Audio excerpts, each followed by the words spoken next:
அனைவருக்கும் வணக்கம். இன்னைக்கு எந்த தகவலை பத்தி பார்க்க போறோம்னா, கிம் சாங் உன் அப்படிங்கிற ஒரு பத்தி தெரிய போறோம். இவர் வந்து அதிகமா ரொம்ப பேர் கேள்விப்பட்டிருக்க வாய்ப்பு கிடையாது. இவர் வந்து வடகொரிய அதிபர். உலக நாடுகளால சர்வாதிகாரி என்று அதிக பேர் மக்கள் இதை சொல்லிட்டு இருக்காங்க இவரை. ஆனா இவர் சர்வாதிகாரியா, நான் கடந்த ஒரு 10 வருஷமா அவரை ஃபாலோ பண்ணிட்டு இருக்கேன். சர்வாதிகாரி கிடையாது. தனது நாட்டின் நலன் கருதி எந்த நாட்டுக்கு எதிராகவும் போர் புரியறதுக்கு தயாரா இருப்பார் இவர். உதாரணத்துக்கு பாத்தீங்கன்னா, அமெரிக்காவுடைய மிகவும் எதிரி நாடா கருதப்படுறது இந்த வடகொரியா தான். இவர் என்ன, ஜனவரி 8, 1983 தான் இவர் பிறந்திருக்காரு. எங்க, வடகொரியால பிறந்தது.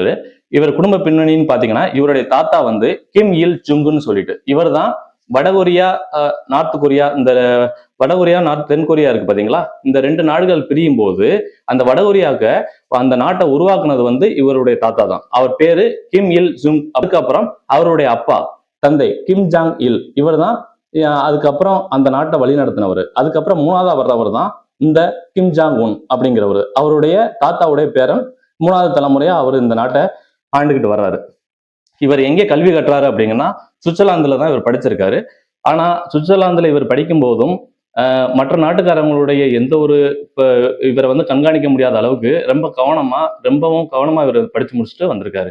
ஏன்னா மற்ற நாடுகளுக்கு வந்து இவர் வந்து அமெரிக்காவால இந்த நாட்டுக்கு எவ்வளவு பாதிப்பு வருமோ, அடுத்து வர்ற அதிபருக்கும் அந்த பாதிப்பு வருங்கிறதுனால இவர் ரொம்ப கவனமா அந்த நாட்டுல மிகவும் ரகசியமாக படிச்சு முடிச்சு சுவிட்சர்லாந்துல இருந்து தன் நாட்டுக்கு வந்திருக்காரு. அப்புறம் 2011 கிம் கிம் ஜாங் இல் அவருடைய அப்பா மறைஞ்சதுக்கு அப்புறம் 2011 இவர் வந்து அந்த நாட்டின் உச்ச தலைவரா தேர்ந்தெடுக்கப்படுறாரு. இதுதான் ஃபர்ஸ்ட் டாபிக். அதுக்கப்புறம் வந்து இவர் வந்து அதிகமா உலக நாடுகள் பயப்படுற காரணம் என்னன்னா, அடிக்கடி அணுசோதனை இருக்கு பாத்தீங்களா, அதை அடிக்கடி இவர் பண்ணிட்டு இருப்பாரு. இதுதான் அவருடைய பெரியது. இதை பார்த்தா அமெரிக்கா ரொம்ப பயப்படுவாங்க அடிக்கடி. ஏன்னா இதனால நமக்கு ஃபியூச்சர்ல ஏதாச்சும் வருமா அப்படிங்கிறத பார்ப்பாங்க. மிசைல்ஸ் அதிகமா வந்து அவர் டெஸ்ட் பண்ணிட்டே இருப்பார். எப்பொழுதுமே தன் நாட்டை பாதுகாக்கிறதுக்காக மிசைல்ஸ் எப்பயும் போடுவார். இப்ப வந்து 2 நாடுகளை கம்பேர் பண்ணலாம். இப்ப வந்து இவர் வடகொரியா, இன்னொன்னு தென்கொரியா 2 இருக்கு. இந்த வடகொரியாவுக்கு இவர், தென்கொரியாவுக்கு ஒருத்தர். இந்த 2 நாடும் இந்த கொரிய தீபகற்பம்னு சொல்லிட்டு தான் ஃபர்ஸ்ட் இருந்துச்சு. எப்பனா அப்ப வந்து ஜப்பான் கீழ் தான் இந்த கொரிய தீபகற்பமே இருந்துச்சு.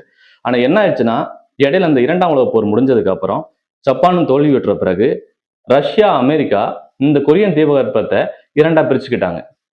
ஒண்ணு பாத்தீங்கன்னா வடகொரியா, தென்கொரியா. வடகொரியாங்கிறது கம்யூனிஸ்ட், தென்கொரியா ஜனநாயக கட்சி அப்படிங்கிறது. ஜனநாயகம் போயிட்டாவே அவங்க யார்கிட்ட நேர போவாங்கன்னா அமெரிக்கா உள்ள வந்துருவாங்க. கம்யூனிஸ்ட் கட்சினாவே அது வடகொரியா, நேரம் வந்து ரஷ்யா உள்ள வந்துருவாங்க. இந்த 2 நாடு தான் ஆதிக்கம் உலக அளவில் வந்து ஆதிக்கம் செலுத்துற நாடுகள்.